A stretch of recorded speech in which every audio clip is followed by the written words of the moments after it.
De regreso, muchas gracias. Último bloque, un gusto presentarles a un joven sociólogo, no politólogo, sociólogo, que está haciendo una maestría en periodismo y que es misionero, que es recibido en la UBA y que está preocupado, como todos los jóvenes, por estudiar, por formarse y por aceptar estar en el foro esta noche. Pedro Lacour, ¿cómo te va? ¿Cómo te va, Pepe? ¿Todo bien? Muchas gracias por la invitación y felicitaciones por esta nueva Gracias. Temporada que comienza. Muchas gracias.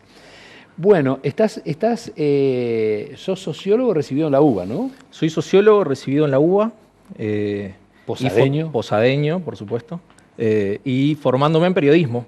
O sea, yo hago periodismo hace ya varios años, pero decidí el año pasado decir, bueno, me formo, me meto en una maestría y termino de refinar ahí un par de cosas. Y aparte, lo que te da la maestría también es hacer contactos y está muy bueno, la verdad que está muy bueno. Es una oportunidad que estoy aprovechando mucho. Y circunstancialmente por la pandemia en Posadas. En Posadas circunstancialmente. Pero vivís en Buenos Aires. Vivo en Buenos Aires. Hace muchos años. Vivo en Buenos Aires hace 10 años.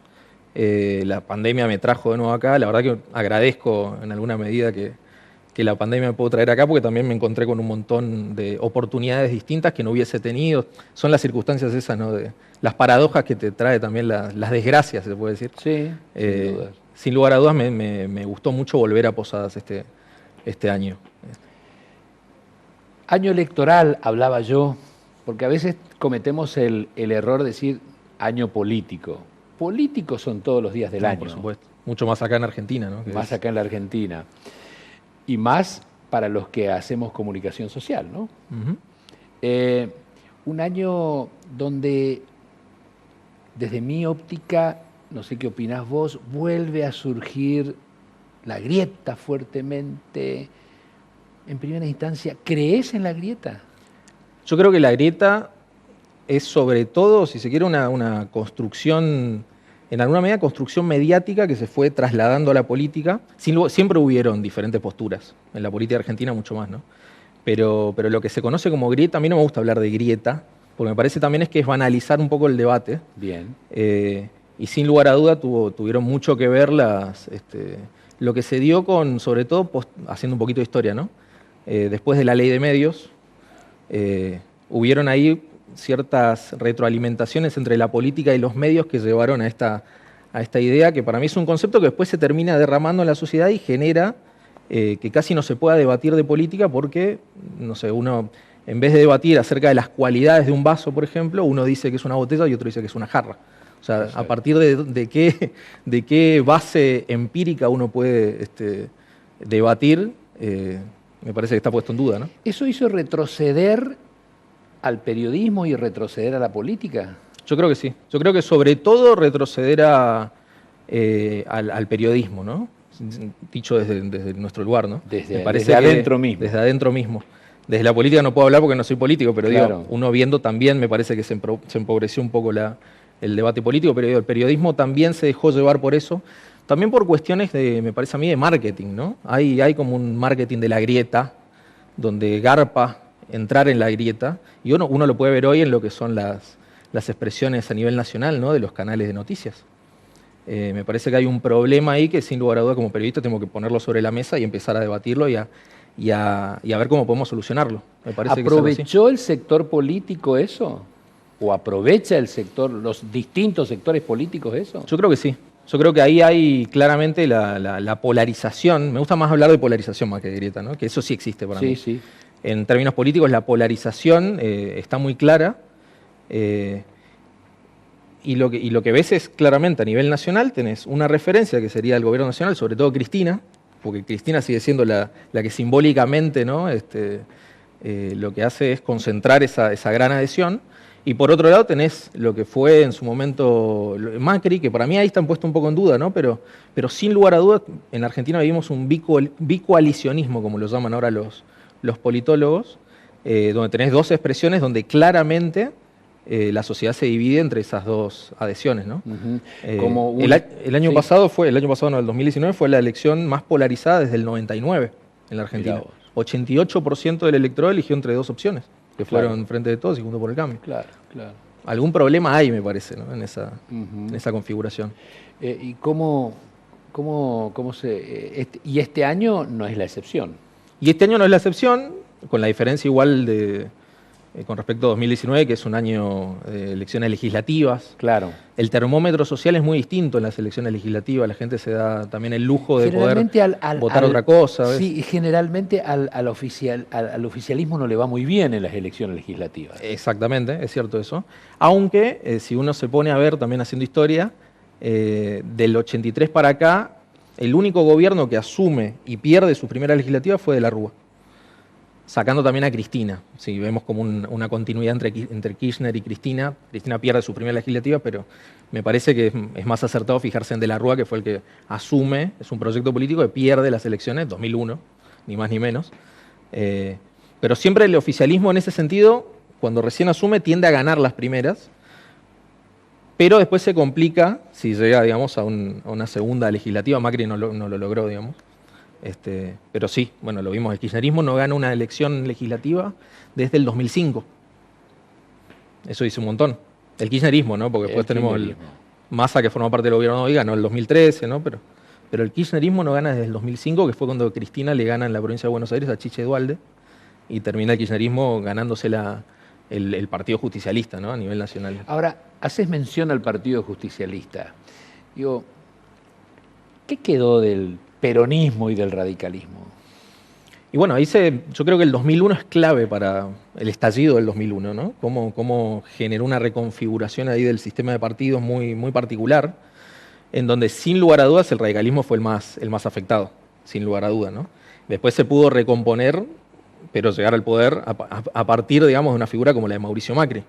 Pero sin lugar, ahí lo que pasó fue que se diluyeron las representaciones partidarias, sobre todo, y hay una teoría muy interesante de un sociólogo que se llama Juan Carlos Torres, que él habla de el 2001 del peronismo, en realidad. ¿Cuándo le llega el 2001 al peronismo? Bueno, él dice, después del 2015, ahí se puede ver muy bien cómo esa representación que tenía el peronismo, sobre todo en los sectores sociales más bajos, se parte y tenés representaciones peronistas donde, por ejemplo, el kirchnerismo se centra más en lo que es la economía popular, los sectores más despostergados, los que cobran planes sociales, y un peronismo como el de Massa, que le habla a esa clase media baja, donde vos ves sociológicamente un panorama que es muy distinto. Yo creo que ahí hay una clara referencia a lo que es el sistema de partidos y cómo se fue reconfigurando en términos de representación política, básicamente.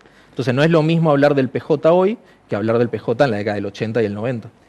¿Y Misiones, Pedro?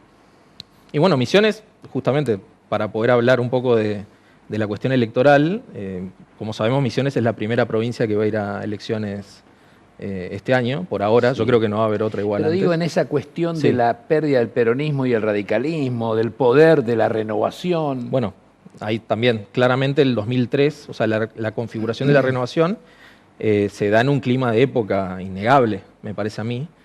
Están los que dicen, bueno, fue una idea de Rovira que la hizo por su cuenta. Yo creo que tiene mucho que ver el clima de época en eso, más allá de la pelea con Puerta, estamos hablando, ¿no?, de ese momento histórico. Y ellos Rovira se sube a esa ola post-2001 y crea así una fuerza política que termina diluyendo al PJ de manera... Ahí sí vemos muy claramente cómo el peronismo, ¿no?, termina en términos de representación política diluyéndose en lo que fue en su momento, como decían en el 2003, la primera experiencia exitosa de la transversalidad. Eso fue la victoria de la renovación, ¿no? Después pasaron cosas, diría Macri, en la relación con Kirchner, ¿no?, sobre todo. Pero ahí se ve muy bien cómo el peronismo termina subsumido ahí, y el radicalismo nunca supo muy bien tampoco cómo volver a pararse, ¿no? Más allá también de que muchos cuadros en esa alianza que es la renovación se le fueron, ¿no? Cuadros jóvenes, sobre todo en esa época. Y bueno, si nos acordamos de aquel entonces, el principal socio de Rovira era presidente en aquel entonces del Comité Provincia de la Unión Cívica Radical. Bueno, claro, bueno, ahí está clarísimo. Cómo se reconfiguró la política misionera, ¿no?, en general, con había un bipartidismo acá clarísimo, ¿no? Sí. Y en ese sentido se me viene ahora a la cabeza o sea, cómo la renovación pudo también construir una hegemonía que desde el 2003 para acá nunca paró, ¿no? Esa construcción hegemónica. Y creo que hoy vivimos en la cúspide de esa construcción hegemónica de la renovación, sin lugar a dudas. Marca el ritmo de la política misionera de manera casi total, ¿no? Si uno se pone a ver. Y que ya a veces hasta casi antes de las elecciones, desde los sectores opositores, ya están vaticinando el triunfo de la renovación. Lo que ocurrió en el 2019, 70 y pico de % de... 73%. Sí. Creo que Clos en el 2011 le gana. Creo que saca 76. Creo que sí. Pero que fue un montón, ¿no? Pero 73% del 2019 fue un número importantísimo.